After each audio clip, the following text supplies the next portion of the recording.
مجھے ہوش آیا تو میں ایک ایسے کمرے میں تھا جس میں دو آدمی میز پر بیٹھے تاش کھیل رہے تھے۔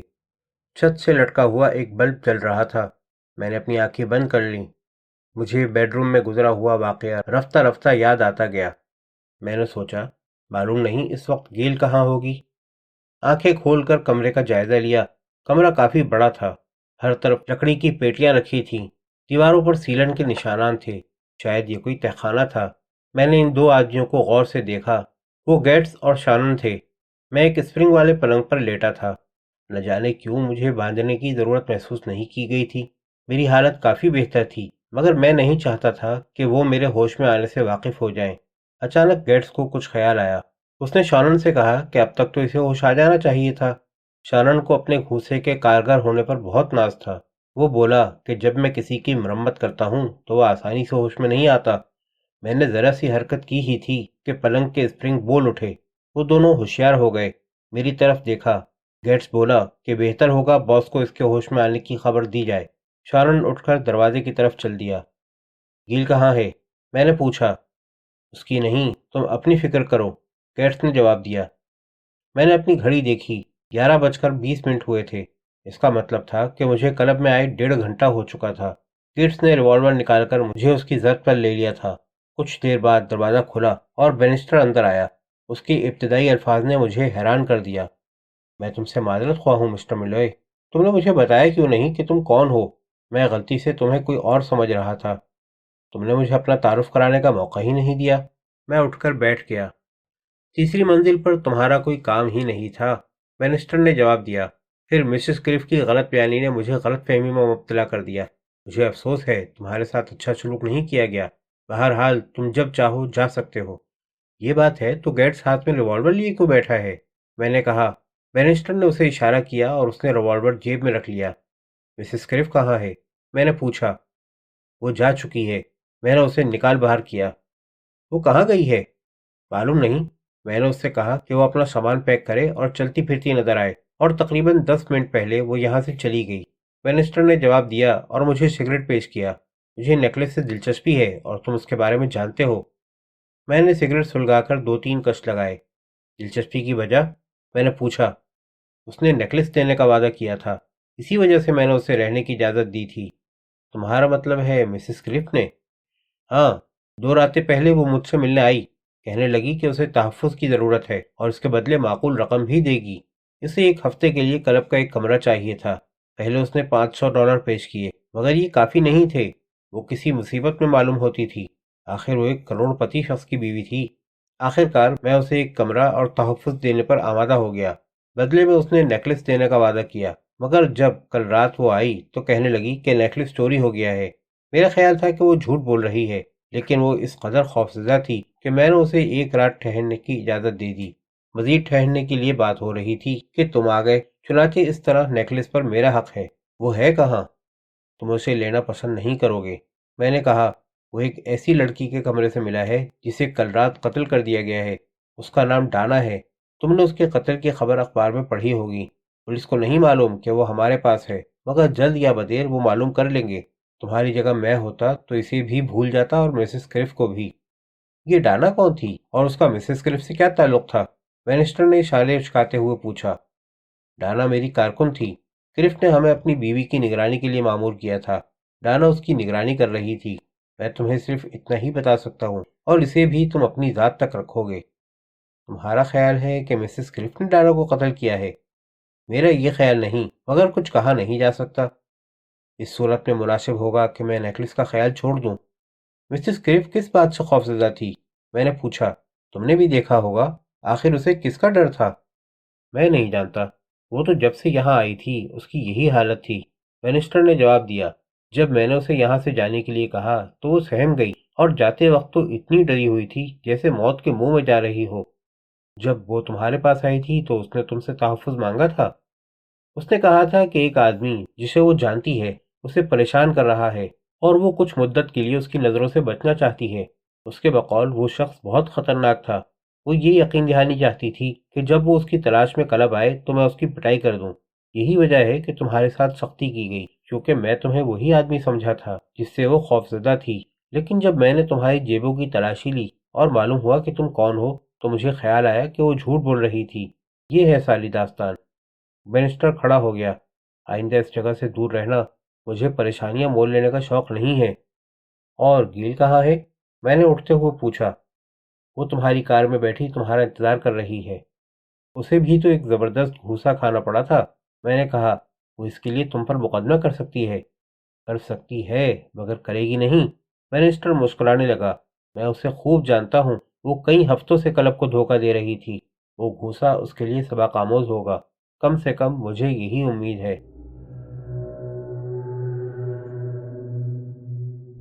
لیٹ آئل کلب سے رخصت ہو کر میں سانتا روزا اسٹیٹ پہنچا۔ گیٹ کے سامنے رک کر اپنی کار کا ہارن بجایا۔ اس پہ معمول گارڈ ہاؤس سے ایک گارڈ نکلا، مگر وہ کامریڈ ملز نہیں تھا۔ اس نے ٹارچ کی روشنی میں مجھے دیکھا۔ میں نے اس سے مسٹر کریف کے بارے میں پوچھا۔ اس نے بتایا کہ وہ واپس تو آ گئے ہیں، مگر اسے امید نہیں کہ اتنی رات گئے کسی سے ملنا گوارا کریں گے۔ اس نے میرے بارے میں پوچھا کہ میں کون ہوں۔ میں نے اپنا نام بتا دیا۔ وہ اجازت لینے چلا گیا۔ کچھ دیر کے بعد واپس آیا اور کہا کہ مسٹر کریف ملنے کے لیے تیار ہیں۔ اس نے گیٹ کھولا۔ میں کار اندر لے گیا۔ سابقہ بٹلر بیرونی دروازے پر میرا منتظر تھا۔ وہ مجھے اندر لے گیا۔ اسٹڈی روم کا دروازہ کھول کر میرے آنے کی اطلاع دی۔ میں نے اندر قدم رکھا تو وہ دروازہ بند کر کے چلا گیا۔ کریف ایک آرام کرسی پر بیٹھا سگار پی رہا تھا۔ اب کیوں آئے ہو؟ اس نے پوچھا۔ مسز کریف کو بلاؤ، جلدی، میں نے جواب دیا۔ یہ بات ہو چکی ہے، پھر شروع مت کرو، کریف نے ناگواری سے کہا۔ وہ آج صبح کی بات تھی، میں نے کہا۔ تب سے اب تک بے شمار واقعات رونما ہو چکے ہیں۔ مجھے ایک ایسا ثبوت ملا ہے جو تمہاری بیوی کو قتل میں ملوث ثابت کرتا ہے۔ کچھ وقت کی بات ہے، پھر پولیس کو بھی معلوم ہو جائے گا۔ کیا ثبوت ملا ہے؟ یہ ایک لمبی کہانی ہے۔ وہ شہر سے باہر گئی ہوئی ہے اور میں اسے اس معاملے سے باہر ہی رکھنا چاہتا ہوں۔ اسے فراموش کر دو، البتہ جب وہ آئے گی تو میں اسے تم سے بات کرنے کا موقع دے دوں گا۔ میں اس سے پہلے ہی بات کر چکا ہوں، میں نے بتایا۔ سگار کلف کے ہاتھ سے چھوٹ کر گر پڑا۔ وہ بڑبڑاتے ہوئے اٹھانے کے لیے جھکا اور جتنی دیر سگار اٹھانے میں لگتی اس سے زیادہ دیر جھکا رہا، اور جب آخر اٹھا تو اس کا چہرہ قدرے پیلا پڑ گیا تھا۔ کیا کہا تم نے؟ جو کچھ کہا سچ کہا۔ میں بھی ایک کرسی پر بیٹھ گیا۔ تم نے میری سیکرٹری پولا سے کہا تھا کہ تم انیتا کو شہر سے باہر بھیج رہے ہو، مگر سچ یہ ہے کہ تم نے اسے کل رات سے، جب سے وہ گھر سے گئی ہے، بالکل نہیں دیکھا، اور میرا خیال ہے تمہیں یہ بھی معلوم نہیں کہ اس نے رات کہاں بسر کی۔ تم سمجھتے ہو کہ اس کا تعلق ڈانا کے قتل سے ہے اور اسے بچانے کی کوشش کر رہے ہو، مگر یہ کوشش کامیاب نہیں ہوگی، اور اس کی وجہ میں بتاتا ہوں۔ انیتا کل رات 10 بجے کے بعد مجھ سے ملنے آئی تھی۔ وہ یہ جاننا چاہتی تھی کہ اس کی نگرانی کیوں کی جا رہی ہے۔ میں نے انکار کر دیا۔ اس نے مجھے رشوت دینی چاہی۔ میں نے جواب دیا کہ کچھ معلوم کرنا ہے تو تم سے پوچھے۔ وہ مجھ سے رخصت ہو کر ڈانا سے ملی۔ ڈانا انیتا کے ساتھ اپنے اپارٹمنٹ آ گئی۔ وہاں وہ 11:30 بجے پہنچی۔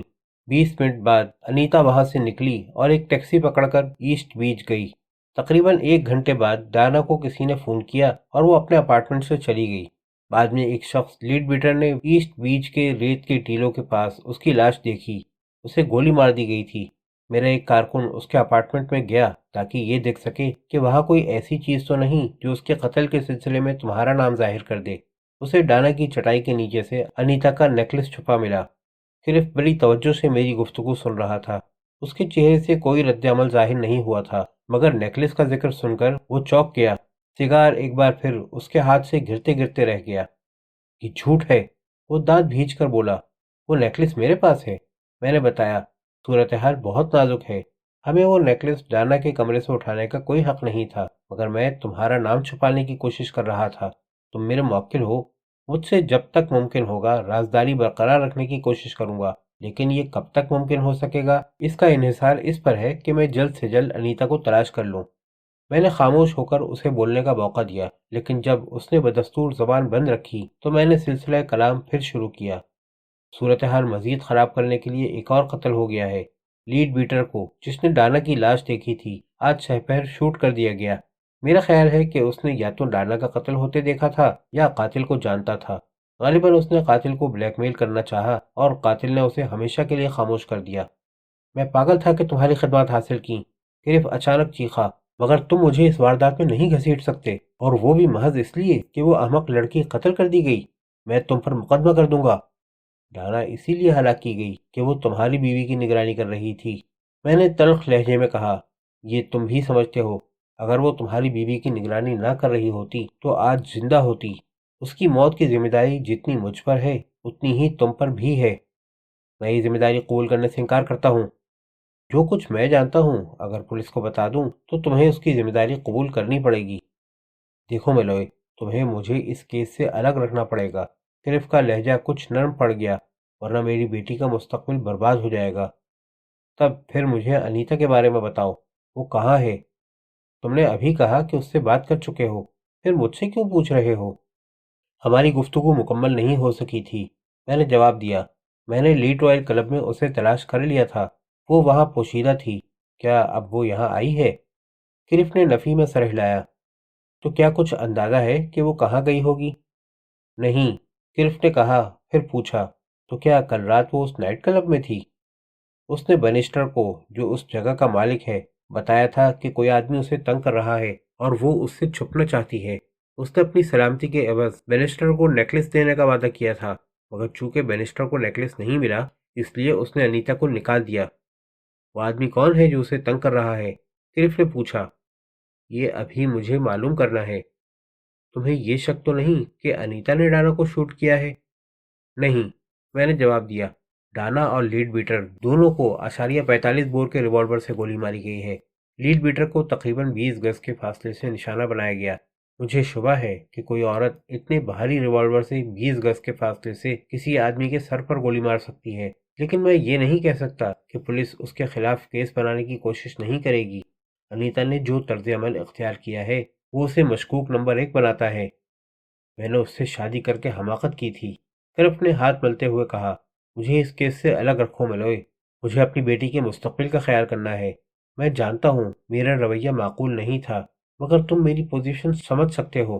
مجھ سے جو کچھ ہو سکے گا کرنے کے لیے تیار ہوں، مگر اسے پولیس اور پریس سے الگ رکھو۔ میں جو کچھ کر سکتا ہوں کروں گا، میں نے جواب دیا، مگر مجھے انیتا کو تلاش کرنا ضروری ہے۔ اگر تم اسے جیب خرچ دینا بند کر دو، میں کل ہی بینک کو ہدایت کر دوں گا کہ وہ انیتا کے اکاؤنٹ میں مزید رقم جمع نہ کرے۔ بہت دیر ہو گئی ہے۔ میں کھڑا ہو گیا۔ اب میں چلوں گا، مگر ایک بات اور، تم میری فیس کا چیک دے دو۔ صرف ہچکچایا، مگر پھر اٹھ کر میز کے پاس گیا، دراز سے چیک بک نکالی اور ایک چیک لکھا۔ یہ لو، اس نے مجھے چیک دیتے ہوئے کہا۔ مجھے اس جھگڑے سے نجات دلا دو میلوئے، میں تمہیں اور رقم بھی دوں گا۔ میں نے چیک اپنی جیب میں رکھ لیا۔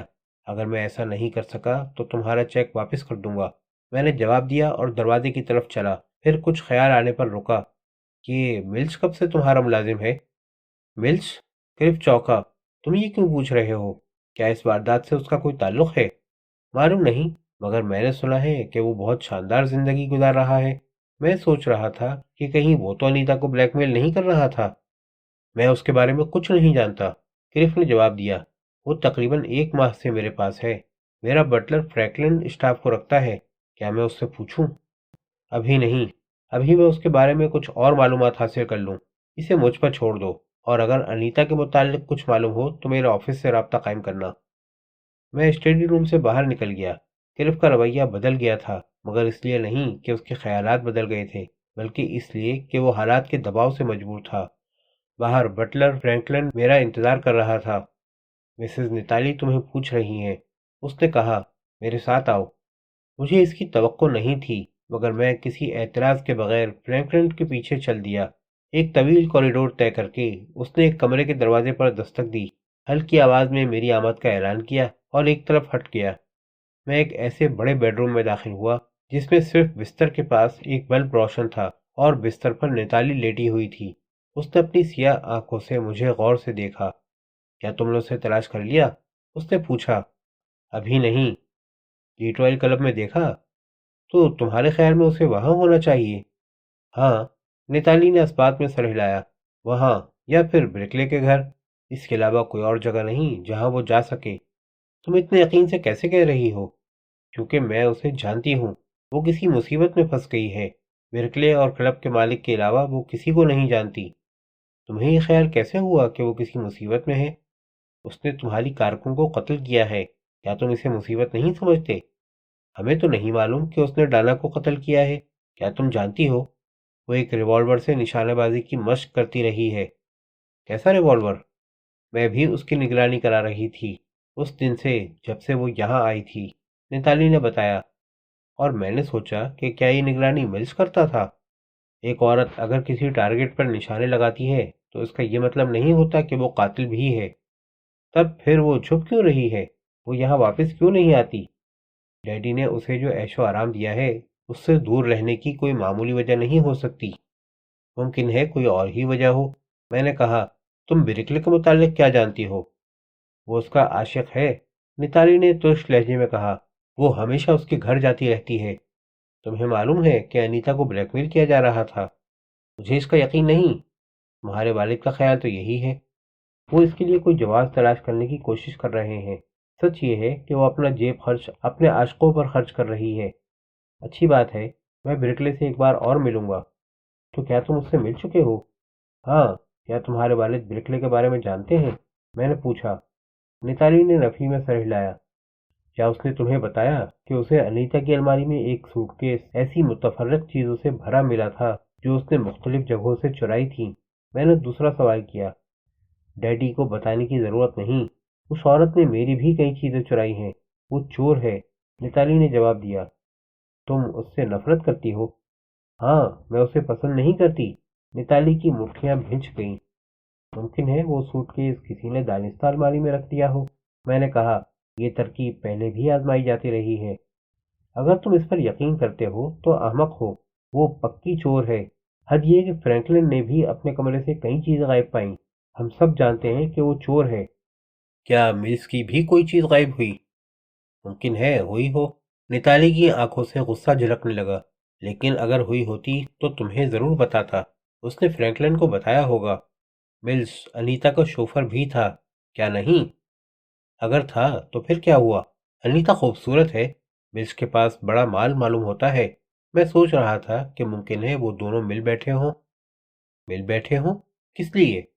میرے خیال میں تمہیں اب تک زندگی کے حقائق کا علم ہو جانا چاہیے تھا مس نیتالی۔ مجھے تمہارے طور طریقے پسند نہیں ہیں۔ نیتالی اپنے تکیے کے نیچے رکھے ایک رومال سے کھیلنے لگی۔ بہت کم لوگوں کو پسند ہے، مگر پھر ان کو عادت پڑ جاتی ہے، میں نے جواب دیا۔ مجھے یوں لگا جیسے بستر کے پاس والی کھڑکی کے پردے کو جنبش ہوئی ہو۔ جب تم اس عورت کو تلاش کر لو گے تو کیا پولیس کے سپرد کر دو گے؟ کیا تم مجھ سے یہی چاہتی ہو؟ بات یہ نہیں ہے، میں نے پوچھا تھا کہ پولیس کے حوالے کرو گے یا نہیں۔ اگر مجھے یقین ہو گیا کہ وہی ڈانا کی قاتل ہے تو ضرور پولیس کے حوالے کر دوں گا۔ تو کیا تمہیں ابھی تک یقین نہیں ہے؟ نیتالی کے لہجے سے تعجب ظاہر ہوا۔ ابھی تک مجھے قتل کا مقصد نہیں ملا۔ آخر وہ اسے کیوں قتل کرتی؟ مجھے اس کا جواب دے دو، میں مان لوں گا۔ ڈیڈی نے اس کے لیے ایک فیصلہ کیا ہے۔ 2 سال بعد اگر وہ بدستور ڈیڈی کے ساتھ رہی تو اسے ایک کثیر رقم ملے گی۔ کیا وہ قتل کا مقصد نہیں بن سکتی؟ تمہارا مطلب ہے کہ برکلے سے انیتا کا تعلق طلاق کا سبب بن سکتا ہے؟ یہ بات کیف کو معلوم ہو جائے تو انیتا ملنے والی رقم سے محروم ہو جائے گی، اور اس نے رانا کو اسی لیے شوٹ کر دیا۔ کیا یہ بات صاف ظاہر نہیں؟ لیکن برکلے سے واقعی کوئی تعلق ہے تو انیتا کو دولت کی کیا ضرورت رہ جائے گی؟ برکلے خود بہت دولت مند ہے مگر زیادہ نہیں۔ تم اس عورت کو اس طرح نہیں جانتے جس طرح میں جانتی ہوں، نیتالی نے کہا۔ وہ ہرگز برکلے پر انحصار نہیں کرے گی، مگر اس کے باوجود بات سمجھ میں نہیں آتی۔ اب مجھے یقین ہو گیا تھا کہ کوئی ضرور پردے کے پیچھے چھپا ہے۔ اگر وہ دولت کی اتنی ہی حریص ہے تو اس واردات کے بعد اسے یہاں آنا چاہیے تھا۔ بینسٹر کے پاس جا کر تو اس نے خود اپنے آپ کو مشکوک بنا لیا ہے۔ وہ بینسٹر کے پاس اس لیے گئی ہوگی کہ کوئی مشکل پیش آ گئی ہوگی، ممکن ہے اسے دیکھ لیا گیا ہو۔ معذور اور کرسی سے بندھے ہونے کے باوجود تمہاری معلومات حیرت انگیز ہیں۔ ہاں، اس نے میری آنکھوں میں آنکھیں ڈال کر دیکھا۔ چونکہ میں چل پھر نہیں سکتی اس لیے بطور احتیاط معلومات حاصل کرتی رہتی ہوں۔ مجھے امید ہے جو کچھ میں نے کہا ہے تم اس پر غور کرو گے۔ میں تھک گئی ہوں، اب آرام کروں گی۔ تمہیں میرا شکریہ ادا کرنا چاہیے۔ میں نے تمہیں بتا دیا کہ تمہاری کارکن کو کس نے قتل کیا ہے۔ اب جاؤ، فرینکلن تمہیں گیٹ تک پہنچا دے گا۔ اگر انیتا کے بارے میں تمہارے دماغ میں کوئی اور نظریہ آئے تو مجھے ضرور بتانا، میں نے کہا۔ ابھی تک تمہاری کارکردگی بہت اچھی رہی ہے۔ میں واپس چلا تو مجھے کامریڈ ملز کی جھلک واضح طور پر نظر آ گئی، مگر میں بھی بہت تھک گیا تھا۔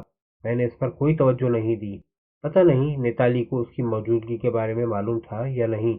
امکان یہی تھا کہ ضرور معلوم ہوگا۔